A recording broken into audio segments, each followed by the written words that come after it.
বয়স মাত্র 18, ক্লাবেও মূল দলে খেলেননি এখনো। তবে এর মাঝে অনুশীলনে এসেছেন রাফিনহা ক্যাসেমিরোদের সঙ্গে। তাকে অনুশীলনে রেখেছেন ব্রাজিল দলের কোচ কার্লো আনচেলত্তি। গোলরক্ষক পজিশনে কে এই খেলোয়াড় যাকে একদম ডাকা হয়েছে সরাসরি জাতীয় দলের ক্যাম্পে?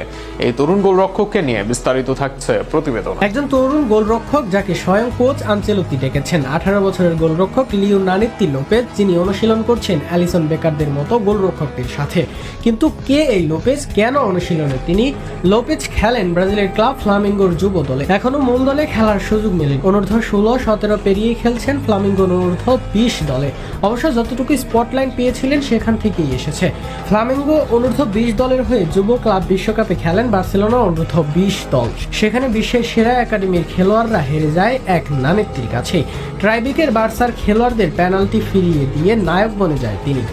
পরিসংখ্যান ও খেলার ধরন তার পক্ষেই কথা বলে। অনূর্ধ্ব 20 পর্যায়ে তার 10 ম্যাচ খেলার পরিসংখ্যান পাওয়া গিয়েছে। সেই 10 ম্যাচে 6 ক্লিনশিট রাখেন নানেত্তি। এর মাঝে ব্রাজিলের লিগ সিরিয়াতে 9 ম্যাচেই ক্লিনশিট রাখেন তিনি।